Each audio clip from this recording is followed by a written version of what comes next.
Suresh sir നമസ്കാരം. ഇന്നത്തെ ദിവസത്തിന്റെ പ്രത്യേകത എന്ന് പറഞ്ഞാൽ ഇന്ത്യ കാർഗിൽ യുദ്ധം വിജയിച്ചു കഴിഞ്ഞ് കാൽ നൂറ്റാണ്ട് തികയുകയാണ് ഇന്ന്. പാകിസ്ഥാനുമേൽ ഭാരതത്തിന്റെ സൈന്യം നേടിയ ഉജ്ജ്വല വിജയം നമ്മൾ ഇന്ന് കാൽ നൂറ്റാണ്ട് കാൽ നൂറ്റാണ്ടിനപ്പുറം വലിയ രീതിയിൽ ആഘോഷിച്ചുകൊണ്ടിരിക്കുകയാണ്.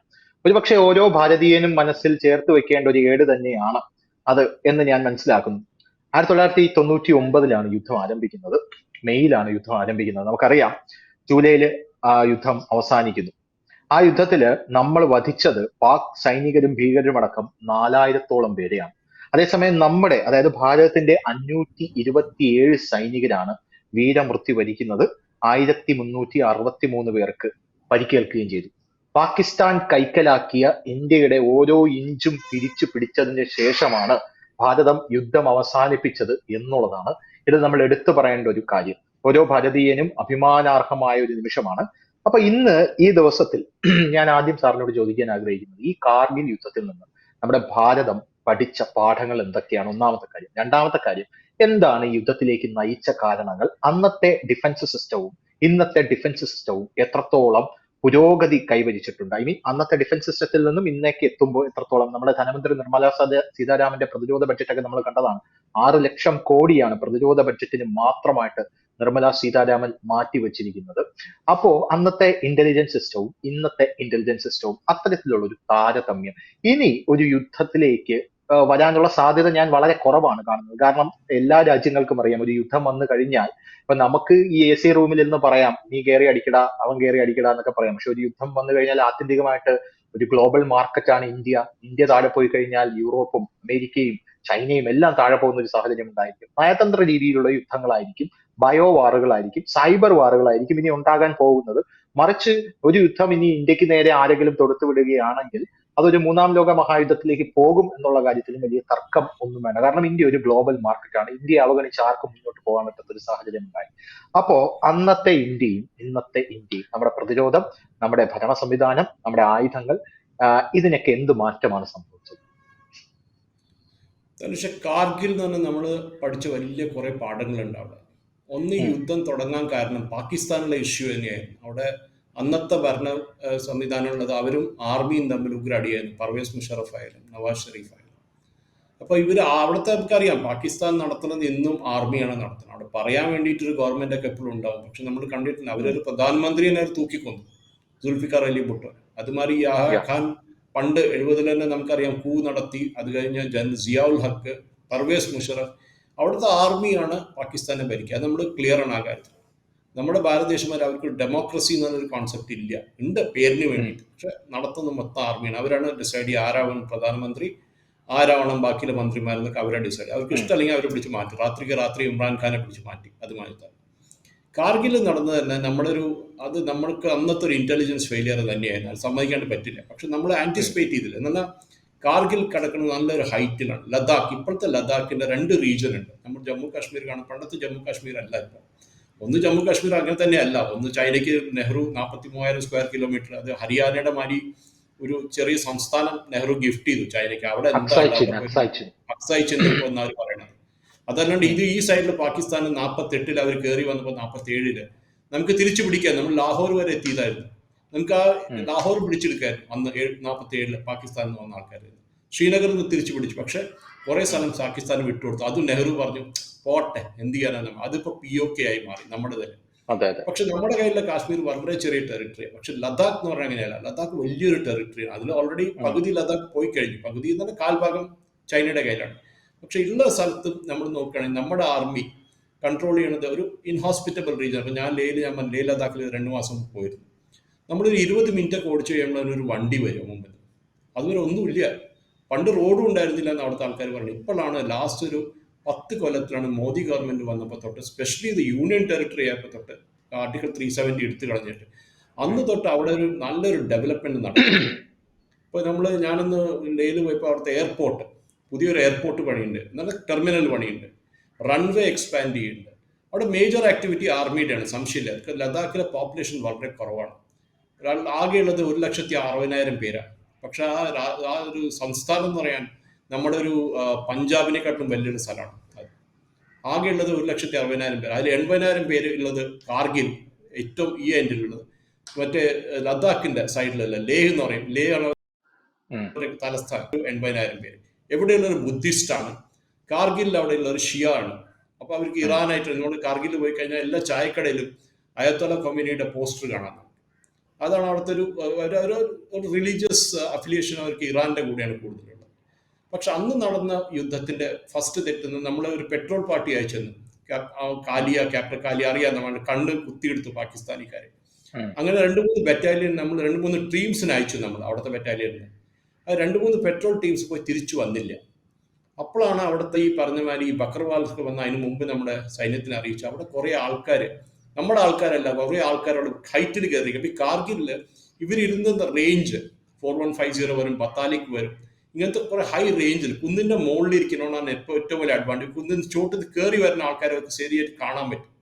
അതാണ് ഉണ്ടായത്. ഭാരതത്തിൽ നിന്ന് നമ്മുടെ സോൾജേഴ്സ് കുന്നിന്റെ അടിയിൽ നിന്ന് കയറി വരണം. കുന്നെന്ന് പറഞ്ഞാൽ ചെറിയ കുന്നൊന്നല്ല, അത് കയറി വരുമ്പോൾ അവർക്ക് ക്ലിയർ ആയിട്ട് കാണാം പാകിസ്ഥാനിക്കാർക്ക്. അപ്പൊ അവർ അവിടെ നിന്ന് ഫയർ ചെയ്യായിരുന്നു. അപ്പോൾ 2 ഓപ്ഷൻ ഉണ്ടായിരുന്നു അന്ന് നടന്ന യുദ്ധത്തിൽ. ഒന്ന്, നമ്മുടെ ആർമി അടിച്ചു കയറുക എല്ലാ സൈഡിൽ നിന്നും, ലെഫ്റ്റ് റൈറ്റ് സെന്റർ എല്ലാവരും കയറുക. പക്ഷെ അത് വലിയ റിസ്ക് ഉണ്ടായിരുന്നു. കുറെ പേര് മരിക്കുകയും ചെയ്തു. പിന്നെ എയർഫോഴ്സിനെ ഉപയോഗിക്കാൻ പറ്റും. പക്ഷെ എയർഫോഴ്സിനെ ഉപയോഗിക്കുമ്പോൾ പ്രോബ്ലം എന്താ പറഞ്ഞാൽ ഈ ഫൈറ്റർ എയർക്രാഫ്റ്റ് നല്ല സ്പീഡിലാണ് വരും. 250, 300, 400 കിലോമീറ്റർ സ്പീഡിലാണ് വന്നിട്ട്. LOC തൊട്ടടുത്താണ്. LOC അത് യു ടേൺ എടുക്കേണ്ടതാണ്. നമ്മുടെ ഒരു കാറ് 150 കിലോമീറ്റർ സ്പീഡിൽ പോയിട്ട് നമ്മളൊരു യു ടേൺ എടുക്കാൻ നോക്കിക്കഴിഞ്ഞാൽ നമ്മളൊക്കെ അറിയാലോ അതിന്റെ കാര്യം. അപ്പൊ ആലോചിച്ച ഒരു ഫൈറ്റർ എയർക്രാഫ്റ്റിന്റെ കണ്ടീഷൻ. അപ്പൊ നമുക്ക് എയർഫോഴ്സിന് ലിമിറ്റഡ് യൂസേജ് ചെയ്യാൻ പറ്റും. നമുക്കറിയാം നച്ചിക്കേത്ത അന്ന് പാകിസ്ഥാനിക്കാരെ ഷൂട്ട് ചെയ്ത് അവനെ പിടിച്ചതാണ് നച്ചിക്കേത്ത, നമ്മുടെ ഒരു എയർഫോഴ്സ് പൈലറ്റ്. പിന്നെ അവർ വിട്ടയച്ചു. പക്ഷെ അങ്ങനെ നമ്മുടെ എയർഫോഴ്സിന് ഹെലികോപ്റ്റർ ഉപയോഗിച്ചു. അതൊക്കെ ഉപയോഗിച്ച് പാകിസ്ഥാനി ടാർഗറ്റ്സിനെ കുറിച്ച് സോഫ്റ്റൻ ചെയ്യാന്ന് പറയും ആർമി ടേമിനാണ്. എന്നാൽ അവരെ അടിച്ച് അവരെ കുറച്ച് ആയുധങ്ങളൊക്കെ ഒന്ന് ഡെസ്ട്രോയ് ചെയ്ത് കഴിഞ്ഞാൽ നമ്മുടെ സൈന്യം കയറി വരാൻ പറ്റും. അതേ സമയത്ത് ബോഫോഴ്സിന്റെ തോക്കുകൾ അവർ ബോട്ടംന്ന്, ശരിക്കുള്ള ബോട്ടം സൈഡിൽ നിന്ന് പാകിസ്ഥാനി പോസ്റ്റിലേക്ക് ഫയറിങ് തുടങ്ങിക്കഴിഞ്ഞു. അങ്ങനെ അവരെയും അവിടെ പാകിസ്ഥാനിക്കാർ അവിടെയും കുറേ പേര് കൊല്ലപ്പെട്ടു. അത് അവരുടെ ബാറ്ററി, ബിക്കോസ് ഓരോ പ്രാവശ്യം ഒരു ലൈറ്റ് മെഷീൻ ഗണ്ണോ അല്ലെങ്കിൽ മെഷീൻ ഗൺ മുകളിൽ നിന്ന് ഫയർ ചെയ്ത് കഴിഞ്ഞാൽ നമ്മുടെ റാഡാർ അത് ലൊക്കേറ്റ് ചെയ്യും എവിടെയാണെന്നുള്ളത്. നമുക്ക് എക്സാക്റ്റ് ആയിട്ട് അതേ കോർഡിനേറ്റ്സ് നമ്മുടെ ബോഫോഴ്സ് ഗണ്ണിലേക്ക് ഫീഡ് ചെയ്ത് കഴിഞ്ഞാൽ അത് കറക്റ്റ് ആയിട്ട് പോയി അവിടെ അടിക്കും. നമ്മളൊന്നും ചെയ്യേണ്ട ആവശ്യമില്ല. പക്ഷെ കാർഗിൽ നിന്ന് നടന്ന് നമ്മളറിയാം, ഈ പറഞ്ഞ 2-2.5 മാസം നടന്ന യുദ്ധം. ഇന്നാണ് അതിന്റെ 25ാമത്തെ ആനിവേഴ്സറി. എൻ്റെ ഒരു ഫ്രണ്ട് തന്നെ ഉണ്ട്, അങ്ങനെ ഇപ്പൊ പേരെനിക്ക് ഇത് പറയാൻ പറ്റില്ല, സ്റ്റിൽ സർവിങ്. അങ്ങനെ ഒന്ന് മേജർ ആയിരുന്നു, പിന്നെ അങ്ങനെ കേണൽ. അങ്ങനെ ഈ യുദ്ധത്തിൽ സേനാ മെഡൽ കിട്ടി. അങ്ങനെ ഒരു ബറ്റാലിയൻ ലീഡ് ചെയ്താണ്. ടോലോലിംഗ് എന്നൊരു പീക്ക് ഉണ്ടായിരുന്നു, അങ്ങോട്ട് ക്യാപ്ചർ ചെയ്യാൻ വേണ്ടിയിട്ട്. അപ്പോൾ ഞാൻ അങ്ങനെ ഇന്റർവ്യൂ ചെയ്യാൻ വേണ്ടി നോക്കിയപ്പോൾ അങ്ങനെ പറഞ്ഞു, ഞാൻ സർവിങ് ഓഫീസറാണ്, എനിക്ക് ഓപ്പൺ ആയിട്ട് വർത്തമാനം പറയാൻ പറ്റും, നിങ്ങൾ ആർമിയുടെ ഇത് പെർമിഷൻ വാങ്ങിച്ചു, ഞാൻ അടുത്തൊരു ആഴ്ചയ്ക്ക് കിട്ടും പെർമിഷൻ ആയിരുന്നു. പക്ഷെ അവർ പറഞ്ഞ കഥയിൽ അവരൊക്കെ പറയുന്നതിലൊന്ന് ഷിയർ ബ്രേവറി ആയിരുന്നു, എന്നാൽ ധൈര്യമായിരുന്നു.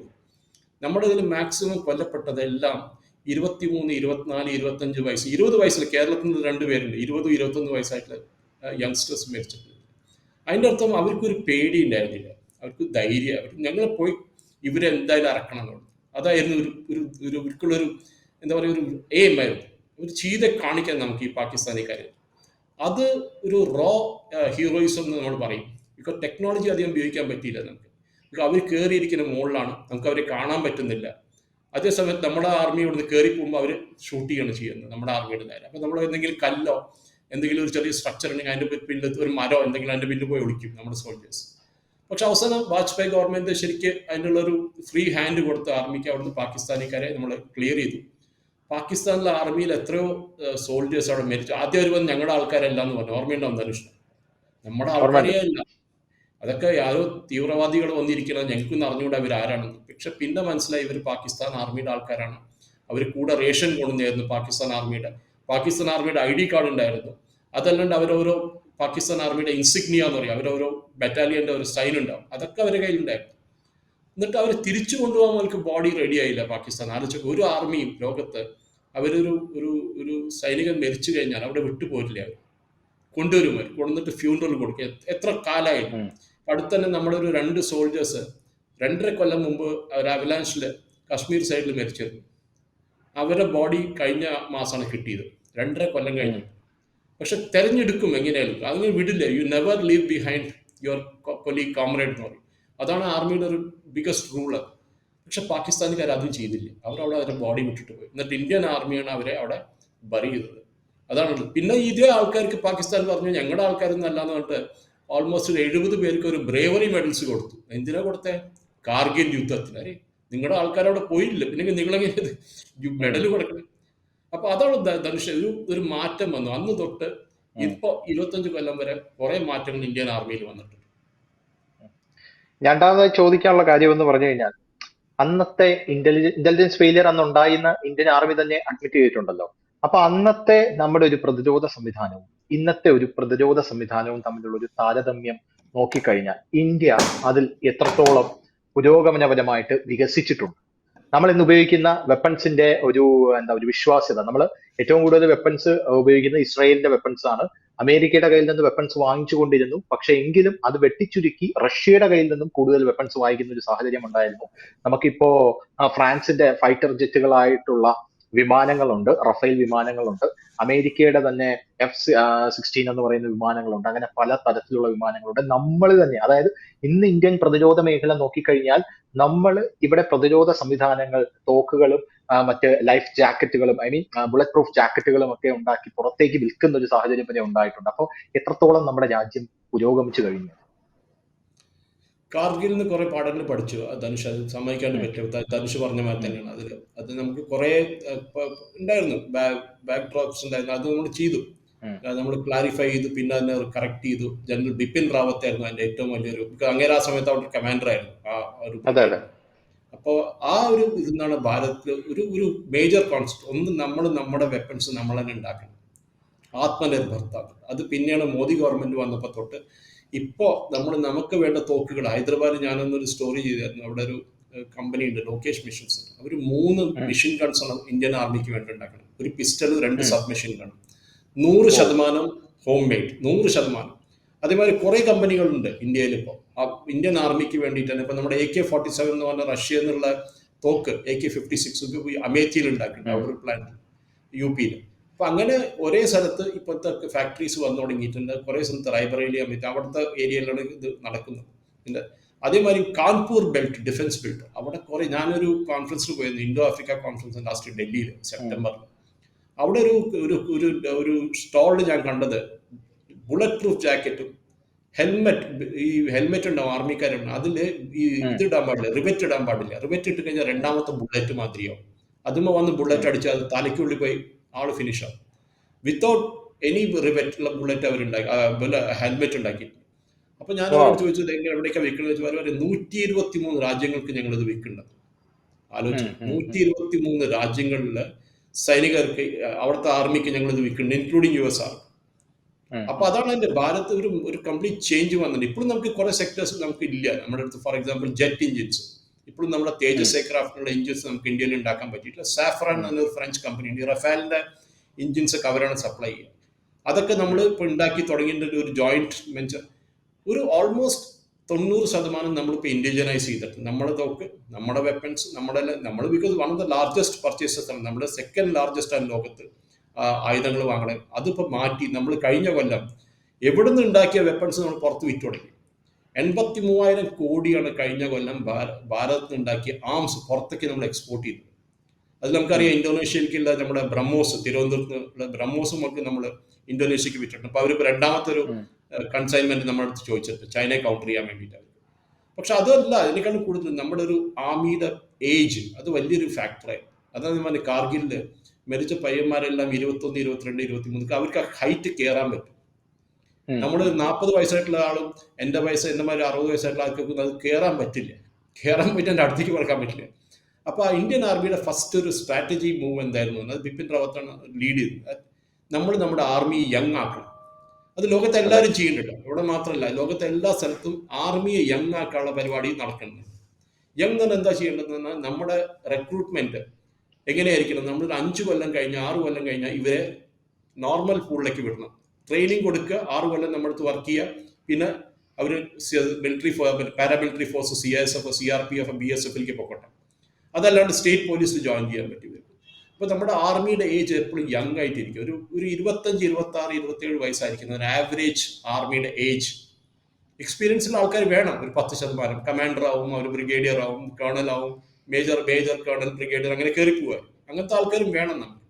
പക്ഷേ ഇന്ത്യൻ ആർമിയുടെ ഏറ്റവും വലിയ പ്രോബ്ലം എന്തായിരുന്നു? നമ്മുടെ ഇവിടുത്തെ ആർമിയുടെ ഓൾമോസ്റ്റ് 60-65% നമ്മുടെ ബഡ്ജറ്റ്. ഇപ്പോൾ ധനുഷ് പറഞ്ഞൊരു ബഡ്ജറ്റ് ഉണ്ടായിരുന്നു, നമ്പർ നിർമ്മല സീൻ, അതിൽ കഴിഞ്ഞതിന് മുമ്പിലത്തെ കൊല്ലം വരെ അതിൽ 65-70% വരെ, ചില കേസസിൽ 80% വരെ നമ്മൾ സാലറിയും പെൻഷനും, ശമ്പളവും പെൻഷനും മാത്രമായിട്ട് പോകുമായിരുന്നു. അതെ അതെ അപ്പൊ ആകെ കറക്റ്റാണ്. അപ്പൊ നമ്മുടെ ആർമി മോഡർണൈസ് ചെയ്യാൻ വേണ്ടിയിട്ട് നമ്മുടെ അടുത്ത് എത്രയുള്ളത്? 15-20% മാത്രമേ ഉള്ളൂ. അതിന് നമ്മൾ ഫൈറ്റർ എയർക്രാഫ്റ്റ് വാങ്ങണം, നമ്മൾ വാർഷിപ്പ് ഉണ്ടാക്കണം, നമ്മൾ എയർക്രാഫ്റ്റ് കാരിയർ ഉണ്ടാക്കണം. എവിടുന്ന് കാശുണ്ട്? കാശില്ല.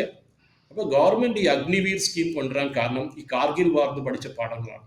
വൺ, നമ്മുടെ ആർമി യങ് ആയിട്ട് വയ്ക്കും. ഇത് ചൈനയും ഫോളോ ചെയ്യുന്നുണ്ട്, ഇത് US ഫോളോ ചെയ്യുന്നുണ്ട്, യൂറോപ്പും ഫോളോ ചെയ്യുന്നുണ്ട്, ഇവർ ഇസ്രായേലിലെ എല്ലാ പൗരന്മാരും കമ്പൽസറി ആയിട്ട് ആർമി ട്രെയിനിങ് എടുക്കണം. അതാണ് അവരത്ര ഡിസിപ്ലിൻഡ് ആയിട്ടുള്ള ഒരു ദേശമായിട്ട് വന്നിരിക്കുന്നത് ഇസ്രായേൽ. അപ്പൊ എപ്പോൾ വിളിച്ചാലും അവർ ആർമി, ഇപ്പൊ നമ്മൾ കണ്ടു ഗാസയിലൊക്കെ അവർ റിസർവിസ്റ്റ് എന്ന് പറയും, അവർ വിളിക്കുവരും. നമ്മുടെ ഇതിൽ രാഷ്ട്രീയ റൈഫിൾസ് എന്ന് അങ്ങനെ ഒരു യൂണിറ്റ് ഉണ്ട്. അവർക്ക് ഈ പറഞ്ഞമാതിരി ആർമിയിൽ നിന്നുള്ള ഡെപ്യൂട്ടേഷൻ ഉണ്ടാവും, ചിലർ ഷോർട്ട് സർവീസ് കമ്മീഷനിലുണ്ടാവും. നമ്മുടെ ഇതിൽ ഷോർട്ട് സർവീസ് കമ്മീഷൻ ഓഫീസേഴ്സ് ഈ ഇത് പിന്നെ മൂന്നാമത്തെ കാര്യം നമ്മൾ പഠിച്ച ടെക്നോളജി. നമ്മളിപ്പോൾ യുക്രൈൻ വാറിൽ കണ്ടു, നമുക്കിനി ഫൈറ്റർ എയർക്രാഫ്റ്റിന്റെ ആവശ്യമൊന്നുമില്ല. നല്ല വലിയ ഡ്രോണുകൾ, ചെറിയ നമ്മൾ കല്യാണത്തിന് ഉപയോഗിക്കുന്ന ഡ്രോണുകളൊന്നും അല്ല കേട്ടോ ഈ ഷൂട്ടിനെ ഉപയോഗിക്കുന്നത്, ശരിക്കുള്ള വലിയ ആംഡ് ഡ്രോൺസ്. ഇപ്പൊ നമ്മൾ കണ്ട് ഹൂത്തികൾ ഉപയോഗിക്കുന്നുണ്ട്. അതേമാതിരി അതെ യുക്രൈൻ യുദ്ധത്തിൽ റഷ്യയുടെ എയർഫീൽഡ് കയറി അടിക്കുന്നത്. അതിനകത്ത് ആളുടെ ഇതില്ല, ആൾ മരിക്കുന്ന ക്വസ്റ്റൻ ഇല്ല. അവിടെ പോവുക, ഡ്രോണിനെ വിടുക, കോർഡിനേറ്റ്സ് ഇട്ടിട്ട് അതിന് വിടുക, കഴിഞ്ഞു പൊക്കോളും അത്. ഇപ്പൊ നമ്മുടെ അടുത്ത് ഈ റഫാൽ എന്ന് പറഞ്ഞ എയർക്രാഫ്റ്റ്, ഈ രാഹുൽ ഗാന്ധി അതിനെ എതിർക്കാൻ കാരണം എന്താണെന്ന് ചൈനയ്ക്ക് പേടിയുണ്ടായിരുന്നു. റഫാൽ വന്നു കഴിഞ്ഞാൽ അവരുടെ നേരെ നമ്മൾ ഉപയോഗിക്കുന്നത്. അതാണ് രാഹുൽ ഗാന്ധി അതിനെ സ്ട്രിക്റ്റ്, അതാണ് ഇതാണ് മോദി കാശുണ്ടാക്കി, അംബാനി കാശുണ്ടാക്കി നിർത്താൻ നോക്കി. അത് സുപ്രീം കോടതി അതെല്ലായിടത്ത് പുറത്തു കളഞ്ഞു. പക്ഷെ ആ റഫാൽ വന്നപ്പോൾ തൊട്ട് നമുക്ക് 3 സ്ക്വാഡ്രൺ ഉണ്ട്. ഇപ്പൊ നമ്മൾ 3 കൂടി വാങ്ങാൻ പോകുന്നുണ്ട്. 3 സ്ക്വാഡ്രൺ 2 ചൈനയുടെ അഗേൻസ്റ്റ് ആണ്. ഒന്ന് ലേ ലഡാക്കിലുണ്ട്, പിന്നെ ഒന്ന് ഹാഷിമാറ ബേസ് എന്നിട്ടുണ്ട്, അവിടെയുണ്ട്. പിന്നെ പാകിസ്ഥാന്റെ അങ്ങോട്ട് ഒരു സ്ക്വാഡ്രനും വെച്ചിട്ടുണ്ട്. ഈ റഫാലിന്റെ ഏറ്റവും വലിയ അഡ്വാൻറ്റേജ് നമ്മൾ ഈ കാർഗിൽ വാറിൽ പഠിച്ചത് എന്താണെന്ന്, നമ്മൾ അവരെ ടെറിട്ടറിയിൽ എൻട്രി ചെയ്യേണ്ട ആവശ്യമില്ല. നമ്മളൊരു 300, ഫോർ എക്സാമ്പിൾ ബാലക്കോട്ടിൽ നമ്മുടെ റഫാൽ ഉണ്ടായിരുന്നെങ്കിൽ നമ്മൾ ആ റഫാൽ എയർക്രാഫ്റ്റ് നമ്മുടെ ബോർഡർ വരെ റഫാലിനെ കൊണ്ടുപോയിട്ട് 300 കിലോമീറ്റർ ദൂരമുള്ള ടാർഗറ്റിനെ സെറ്റ് ചെയ്തിട്ട്, അതിന് മിസൈൽ സെറ്റ് ചെയ്തിട്ട് അതിന് കോർഡിനേറ്റ് ഇട്ട് വിട്ടാൽ മതി. തിരിച്ചു പോരാൻ നമ്മുടെ എയർക്രാഫ്റ്റ് അത് പൊക്കോളും, പോയി അടിച്ചോളും. അപ്പൊ നമ്മുടെ പൈലറ്റ്സിന് നമ്മുടെ എയർക്രാഫ്റ്റിന് ഒരു പ്രോബ്ലം ഉണ്ടാവില്ല. പക്ഷെ അന്ന് നമ്മുടെ അടുത്ത് ഇതൊന്നും ഉണ്ടായിരുന്നില്ല. ഇപ്പോൾ ഗവൺമെന്റ് ഓഫ് ഇന്ത്യ നമ്മുടെ അടുത്ത് 84 ഓർഡിനൻസ് ഫാക്ടറീസ് ഉണ്ടായിരുന്നു ധനുഷേ.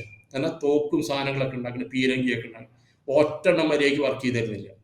അപ്പോൾ ഒരു 6-7 കൊല്ലം മുമ്പ് മോദി ഗവൺമെന്റ് ഒരു ഡിസിഷൻ എടുത്തു, ഈ 84 നമുക്ക് അമാൽഗമേറ്റ് ചെയ്തിട്ട് 8 ആക്കണം.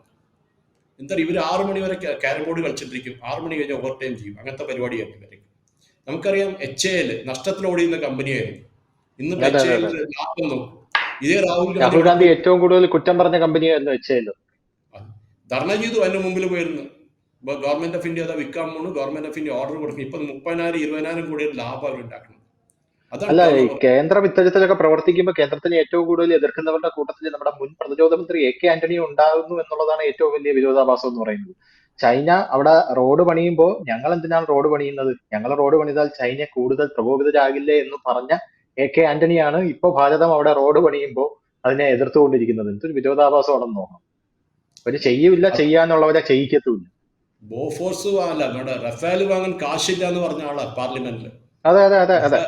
റഫാൽ എന്താ വാങ്ങാത്തതെന്ന് ഞങ്ങളുടെ നമ്മുടെ അടുത്ത് കാശില്ല, ഇനി അടുത്ത വരുന്ന ഗവൺമെന്റ് വാങ്ങിച്ചോളൂ എന്ന് പറഞ്ഞത്. അങ്ങനെയാണ് മോദി. അല്ല, ഇവരത് വാങ്ങിച്ചാലും സാറേ അതിനകത്ത് അഴിമതിയുടെ കൊടുമുടിയായിരിക്കും. കാരണം നമുക്കറിയാലോ അഗസ്റ്റ വെസ്റ്റ്ലാൻഡ് ചോപ്പർ അഴിമതി, അതിപ്പോ 600 കോടി രൂപയുടെ അഴിമതിയാണ് പുറത്തു വന്നിരിക്കുന്നത്. നരേന്ദ്രമോദി സർക്കാരിന്റെ 3ാം ടേമിൽ അത് പുറത്തു വിട്ടിട്ടുണ്ട്. നമ്മുടെ രാഷ്ട്രപതിക്കും നമ്മുടെ പ്രധാനമന്ത്രിക്കും അടക്കം പോകാനുള്ള ചോപ്പറും വിമാനങ്ങളും വാങ്ങുന്നതിൽ അവര് ഒന്നാമത്തെ കാര്യം തിരിമറി കാണിച്ചു. ഇത്ര അടി പൊങ്ങി പറക്കേണ്ട മിസൈലുകളൊന്നും തൊടുത്താലും അതിൽ കൊള്ളാത്ത രീതിയിൽ പറക്കേണ്ട ആ ഒരു ചോപ്പറുകൾ അത് സാരമില്ല, അതിലൊരു അഴിമതി കാണിച്ചിട്ട് അത്ര ഹൈറ്റിൽ പറക്കണ്ട, കുറച്ച് താഴ്ന്നു പറന്നോട്ടെ എന്നുള്ള രീതിയിൽ തിരിമറിയൊക്കെ കാണിച്ച സംഭവങ്ങളൊക്കെ പുറത്തു വന്നിട്ടുണ്ട്. അപ്പൊ ഇവരുടെ കീഴിൽ പ്രതിരോധ മേഖല എന്തോരം കുത്തഴിഞ്ഞതായിരുന്നു, അഴിമതി കൊണ്ട് മൂടിയതായിരുന്നു എന്നുള്ളതാണ് എന്നെ ഏറ്റവും അധികം അത്ഭുതപ്പെടുത്തുന്ന ഒരു കാര്യം എന്ന് പറയുന്നത്. അതിൽ നിന്നൊക്കെ നമ്മൾ കയറി വരാൻ ഇവ 2014 തുടങ്ങിയിട്ടേ ഉള്ളൂ. ഇപ്പോ മൂന്നാമത്തെ ടേം ആയിട്ടേ ഉള്ളൂ. ഇനി എന്തോരം ദൂരം മുന്നോട്ട് സഞ്ചരിക്കുക, ഇനി POK തിരിച്ചു പിടിക്കേണ്ടതായിട്ടുണ്ട്. പക്ഷെ അതൊക്കെ ഒരു നയതന്ത്രപരമായിട്ടുള്ള മൂവ്മെന്റിലൂടെ തിരിച്ചു പിടിക്കുമെന്നാണ് ഞാൻ മനസ്സിലാക്കുന്നത്. അത് കഴിഞ്ഞ് അക്സായ് ചിന്നിന്റെ ഒരു കാര്യത്തിൽ ഒരു തീരുമാനം ഉണ്ടാകണം. അങ്ങനെ ഒരുപാട് കാര്യം നമ്മള് ഇപ്പൊ ബലാക്കോട്ടിലും പിന്നെ നമ്മുടെ ഈ മ്യാൻമറിനകത്ത് കയറി മാവോയിസ്റ്റുകളെ അടിച്ചൊതുക്കിയിട്ടുണ്ട്. അത്തരത്തിലുള്ള പരിപാടികളൊക്കെ നമ്മൾ ചെയ്തിട്ടുള്ളൂ. യഥാർത്ഥത്തിൽ നമുക്ക് ഈ ഇന്ത്യൻ സൈന്യത്തിന്റെ ഇപ്പൊ മൂന്നാമത്തെ ടേം ആയപ്പോ എനിക്ക് തോന്നുന്നു ഇന്ത്യൻ സൈന്യത്തിനോട് കംപ്ലീറ്റ് ഫ്രീ ഹാൻഡ് കൊടുത്തിരിക്കുകയാണ്. കശ്മീരിലൊന്നും ഇനി ഒന്നും നോക്കണ്ട. 10 കൊല്ലം നമ്മൾ ഒരുവിധം നിന്നതാണ്. ഇനി ഒന്നും നോക്കണ്ട, മുഴുവനായിട്ട് തുടച്ചു നീക്കിക്കോ എന്ന് പറഞ്ഞിരിക്കുകയാണ്. അത്തരത്തിലാണ് കശ്മീരിലൊക്കെ ഇനി മുന്നോട്ട് പോകുന്നത്. കറക്റ്റ്. അതാണ് എന്താണ് വിഷയം. ബിക്കോസ് നമ്മൾ കാണുന്ന എന്താണ്, ലോക്കൽ കമാൻഡർ ലെവലിൽ ഒരു അതോറിറ്റി വേണം ഡിസിഷൻ. അല്ല ഡൽഹിക്ക് ഫോൺ ചെയ്ത് ചോദിക്കുകയല്ല, അവിടെ മുമ്പിൽ ഒരു തീവ്രവാദി നിൽക്കുന്നത്, ഞങ്ങൾ എന്താ ചെയ്യേണ്ടതെന്നല്ല ചോദിക്കുക കമാൻഡർ. അടിക്കട അടി എന്ന് പറയുന്നത് അതാണ് നമ്മളിപ്പോഴും പറയുന്നത്. നമ്മുടെ ഈ ജവാന്മാരെ റിക്രൂട്ട് ചെയ്യുമ്പോൾ 10ാം ക്ലാസ് ഫെയിലായോ അല്ലെങ്കിൽ 10ാം ക്ലാസ് പാസ്സായവനെ എടുക്കില്ല, PhD കാരനെ എടുക്കില്ല ജവാനായിട്ട്. ബിക്കോസ് അവൻ്റെ അടുത്ത് അടി എന്നവൻ അടിക്കും അപ്പം തന്നെ, ഒറ്റ അടി ഫയർ ചെയ്യും. നമ്മുടെ PhD കാരനെ എടുത്തു കഴിഞ്ഞാൽ നമ്മുടെ കേരളത്തിലെ കുറെ PhD മാരുണ്ടല്ലോ, ചോദിക്കും ഇത് ശരിയാണോ, ഹ്യൂമൻ റൈറ്റ്സ് മനുഷ്യാവകാശം പറഞ്ഞുകൊണ്ടിരിക്കും. മനുഷ്യാവകാശം പറഞ്ഞുകൊണ്ടിരിക്കും. അതാണ്. പക്ഷെ നമ്മുടെ ഈ കാർഗിൽ വാറിൽ പഠിച്ച അതേ പാഠം യുക്രൈനിൽ കാണുന്നുണ്ട്. നമ്മൾ യുക്രൈനിൽ കാണുന്ന എന്താണ്, അവിടെ യുക്രൈനും റഷ്യ തമ്മിൽ എല്ലാവരും വന്ന് റഷ്യ 2 ആഴ്ചക്കുള്ളിൽ ഈ വാർ ഫിനിഷ് ചെയ്ത് യുക്രൈനെ തുടച്ചു മാറ്റുന്നത് നടന്നില്ല. ബിക്കോസ് എന്താ, യുക്രൈന് ആയുധം മൊത്തം കിട്ടുന്ന US നിന്നും യൂറോപ്പിൽ നിന്നാണ്. അവരെ കയ്യിലുള്ള എല്ലാ അവരെ ഗോഡൗൺ മൊത്തം കാലിയാക്കി കൊടുത്തു. ഇതാ പിടിച്ചോ, നീ എന്ത് വേണമെങ്കിൽ പൊട്ടിയില്ലെങ്കിൽ പൊട്ടിയില്ല ഒരു യുക്രൈന് കൊടുത്തു. അങ്ങനെയാണ് യുക്രൈൻ്റെ കയ്യിൽ വന്നത്. യുക്രൈന് സാറ്റലൈറ്റ് ടെക്നോളജി കൊടുത്തു, യുക്രൈന് സ്റ്റാർലിങ്ക് മൊബൈൽ കണക്ഷൻസ് കൊടുത്തു. അല്ലെങ്കിൽ എന്തോ അടിച്ചു പോയിരുന്നു. സെലൻസ്കിയൊക്കെ സ്വിറ്റ്സർലാൻഡിൽ പോയി അവരുടെ വീട്ടിൽ പോയിരുന്നു, അയാളുടെ വീട്ടിൽ. പക്ഷെ അങ്ങനെയല്ല ഉണ്ടായിരുന്നു. പക്ഷെ എന്താ കാരണം എന്ന് പറഞ്ഞാൽ ഈ വാറിന്റെ ഡോക്ട്രീൻമാർ, ടാങ്ക്, വലിയ വലിയ ടാങ്കുകൾ വേണ്ട, വലിയ വലിയ പട്ടാളം ഇങ്ങനെ ഓടി നമ്മൾ പണ്ട് കാണാറില്ലേ, World War II ഓടിച്ച് കുറെ 1000 പേര് ഒരുമിച്ച് ഓടുക, അങ്ങനത്തെ പരിപാടി ഇല്ല. ഏറ്റവും പത്ര ക്ലോസ് ക്വാർട്ടർ കോമ്പാറ്റ് എന്ന് പറയുന്നത്. എന്നാൽ ഞാനും നീയും തമ്മിൽ 20 അടിയിലെ ഡിഫറൻസ്, അവിടെ വെച്ചിട്ടാണ് നമ്മൾ ഫൈറ്റ് ചെയ്യുക. നീ ഒരു ബിൽഡിങ്ങിന്റെ പിന്നിലായിരിക്കും, ഞാൻ ഒരു മരത്തിന്റെ പിന്നിലായിരിക്കും. അങ്ങനെയാണ് ഇപ്പോഴത്തെ അടി. അപ്പോൾ നമ്മുടെ ഒരു വാർ ഡോക്ട്രീൻ തന്നെ മാറിക്കഴിഞ്ഞു. ഞാൻ അവിടെ ഒരു കോളേജ് ഓഫ് ഡിഫൻസ് മാനേജ്മെന്റ് ഉണ്ട് ഇവിടെ ഹൈദരാബാദിൽ, സെക്കൻഡറാബാദിലാണ്. ആർമിയുടെ, എയർഫോഴ്സിനെയും നേവിയുടെ ഓഫീസേഴ്സ് അവിടെ വന്ന് ട്രെയിനിങ് എടുക്കും. അവർക്ക് ഒരു കോഴ്സ് ഉണ്ട് അവർക്ക്. അത് വെല്ലിംഗ്ടൺ മാതിരി തന്നെയാണ്, കോളേജ് ഓഫ് ഡിഫൻസ് മാനേജ്മെന്റ്. അവിടെയും അവർ പറയുന്നത് ഡോക്ട്രിൻ മാറി വാറില്. പണ്ടത്തെ വാറല്ല, നമ്മൾ 65 ചൈനയുടെ കൂടെ ഫൈറ്റ് ചെയ്ത വാറല്ല, നമ്മൾ 71 ബംഗ്ലാദേശിൽ ഫൈറ്റ് ചെയ്ത പാകിസ്ഥാന്റെ കൂടെ ഉള്ള യുദ്ധമല്ല, കാർഗില് 25 കൊല്ലം മുമ്പ് നമ്മൾ നടത്തിയ യുദ്ധമല്ല. കാർഗിൽ ഇപ്പോഴും ടെക്നിക്കലി യുദ്ധം എന്ന് പറയില്ല, ബിക്കോസ് പാകിസ്ഥാൻ സമ്മതിച്ചിട്ടില്ല, അവരുടെ സോൾജേഴ്സ് ആണ്. അപ്പോൾ യുദ്ധം നമുക്ക് ക്ലാസിഫൈ ചെയ്യാൻ പറ്റിയ ഒരു ഓപ്പറേഷൻ ആയിരുന്നു. പക്ഷേ ഇപ്പോൾ ഉള്ള ഭാരത് എന്ന് പറഞ്ഞാൽ നമ്മളിപ്പോഴത്തെ ആർമി നമ്മൾ ടെക്നോളജി വെച്ചിട്ട് വേണം കളിക്കാൻ. അതാണ് നമുക്ക് കുറച്ച് പഠിപ്പുള്ള ആൾക്കാർ വേണം. ഈ പഠിപ്പുള്ള ആൾക്കാർക്കാണ് ഇത് ഇങ്ങനെ ഓപ്പറേറ്റ് ചെയ്യേണ്ടതെന്ന് അറിയാം. നമ്മുടെ റഡാർ ആവട്ടെ, നമ്മുടെ ഈ ഡ്രോൺ സിസ്റ്റംസ് ആവട്ടെ, ടാങ്ക് ആവട്ടെ. ഈ ആർമിയുടെ ട്രെയിനിങ്ങിൽ ധനുഷ് ചില പയ്യന്മാരെ അവർ ഗണ്ണ് മൊത്തം ഡിസസംബിൾ ചെയ്ത് തിരിച്ചു വെക്കാൻ പറയും. ഗണ്ണ് മൊത്തം അഴിച്ചു വെച്ചിട്ട് തിരിച്ചു വെക്കണം ഗണ്ണ്. അത് ഇങ്ങനെ കണ്ണ് അടച്ചു മൂടി ആളിച്ചു. അതാണ് അതിൻ്റെ ഒരു സ്കില്ല്. അതേ സ്കില്ല് ടാങ്കിൻ്റെ, ചിലവരൊക്കെ ടാങ്ക് മൊത്തം ഒരു 2 ആഴ്ചകൾ അഴിച്ചു വെച്ചിട്ട് തിരിച്ച ടാങ്ക് ഫിറ്റ് ചെയ്യും. അങ്ങനെ ഒരു ടെക്നിക്ക് നമ്മൾ INS വിക്രാന്ത് നമ്മൾ കൊച്ചിയിൽ ഉണ്ടാക്കി. ഇതെന്താ മുമ്പ് ഉണ്ടാക്കാണ്ടിരുന്നത്? 25 കൊല്ലം മുമ്പ് അവിടെ ഉണ്ടായിരുന്നില്ല കൊച്ചിൻ ഷിപ്പ് യാർഡ്. 25 എത്ര കൊല്ലം അവിടെ ഉണ്ടായിട്ട് നമ്മൾ എന്താ ഉണ്ടാക്കാണ്ടിരുന്നത്? ഇങ്ങനെയാണ് എത്ര വേഗം ഒരു INS വിക്രാന്ത് നമ്മൾ ഉണ്ടാക്കി. ഇപ്പൊ 2ാമത്തെ കപ്പലിന്റെ ഓർഡർ വരാൻ പോകുന്നു കൊച്ചിൻ ഷിപ്പ് യാർഡ്. അതാണ് അതിന്റെ ഒരു വിക്ടറി. നമ്മുടെ ആത്മനിർഭർ എന്ന് പറയുന്നത് നമ്മുടെ ആൾക്കാർക്ക് ജോലി ഉണ്ടാക്കി കൊടുക്കുക. അതേസമയം നമ്മുടെ ഡിഫൻസ് എസ്റ്റാബ്ലിഷ്മെന്റ്, നമ്മുടെ നേഷനിൽ അതല്ലാണ്ട് അവസാനം നമുക്ക് പറ്റില്ല, നമ്മൾ വാങ്ങിച്ചേ പറ്റും എന്ന് പറയുമ്പോൾ നമ്മളൊരു ടെക്നോളജി ട്രാൻസ്ഫർ ചോദിക്കുക. ശരി, നിങ്ങളുടെ നിന്ന് വാങ്ങാം, പക്ഷെ ഞങ്ങൾക്ക് അതിന്റെ ടെക്നോളജി എനിക്ക് തരണം. ഞങ്ങളൊരു 5 കൊല്ലം കഴിയുമ്പോൾ ഞങ്ങൾ തന്നെ ഉണ്ടാക്കി തുടങ്ങുന്നത്. അങ്ങനെയാണ് ഇപ്പോൾ നടക്കുന്നത്. ഹൈദരാബാദിൽ ടാറ്റ ബോയിങ് ഉണ്ട്. അവിടെ ടാറ്റ ബോയിങ്ങിന് വലിയൊരു യൂണിറ്റ് ഉണ്ട്. ഇപ്പോൾ നമ്മൾ മഹീന്ദ്രയുടെ ടാങ്കിന്റെ സ്റ്റോറി ഞാൻ ക്യാരി ചെയ്തത്, സൊറാവർ എന്ന ടാങ്ക്, ലൈറ്റ് ടാങ്ക്സ് ആണ്. അത് ഈ ലഡാക്കിലൊക്കെ ഉപയോഗിക്കാൻ പറ്റും, പൊക്കിക്കൊണ്ട് ഹെലികോപ്റ്റർ കൊണ്ട്. അതാണ് വേണ്ടത് നമുക്ക്. അത് ആരാ ഉണ്ടാക്കുന്നത്? മഹീന്ദ്രയും അവർ LNT ഉണ്ടാക്കുന്നത്, മഹീന്ദ്ര ഉണ്ടാക്കുന്നുണ്ട്, ബാബ കല്യാണി ഗ്രൂപ്പ് ഉണ്ടാക്കുന്നുണ്ട്. ഇവരൊക്കെ ഇപ്പോൾ ഡിഫൻസ് സെക്ടറിലാണ് ഏറ്റവും കൂടുതൽ ചെലവാക്കുന്ന കാശ്. അതാണ് വേണ്ടത് നമുക്ക്. നമ്മുടെ R&D, നമ്മുടെ പ്രൊഡക്ഷൻ നമ്മുടെ ദേശത്ത് ഉണ്ടാക്കണം. അതൊരു ചേഞ്ച് ഡോക്ട്രിൻ. അത് നമ്മൾ കാർഗിൽ കഴിഞ്ഞ് പഠിച്ച വലിയൊരു ലെസൺ അതാണ്. ടെക്നോളജി ഉപയോഗിച്ചിട്ടാണ് അടുത്തുള്ള യുദ്ധം നടക്കാൻ പോകുന്നത്. അതാണ് ഒരു മെയിൻ ലെസൺ. കാരണം അതിനുള്ള നമ്മൾ തയ്യാറെടുത്തേ പറ്റുള്ളൂ. കാർഗിൽ വിജയത്തിന് 1/4 നൂറ്റാണ്ട് തികയുന്ന ഈ ദിവസം നമ്മളൊന്ന് തിരിഞ്ഞു നോക്കിക്കഴിഞ്ഞാൽ ഇന്ത്യ വളരെ വലിയ രീതിയിൽ ലോകത്തിലെ തന്നെ ഏറ്റവും വലിയൊരു സൈനിക ശക്തിയായി ലോകരാജ്യങ്ങൾക്ക് മുന്നിൽ തല ഉയർത്തി നിൽക്കുന്നു. നമ്മുടെ പ്രതിരോധ മേഖല കുതിക്കുകയാണ്. നമ്മുടെ സാമ്പത്തിക മേഖലയ്ക്കൊപ്പം തന്നെ പ്രതിരോധ മേഖല കുതിക്കുകയാണ്.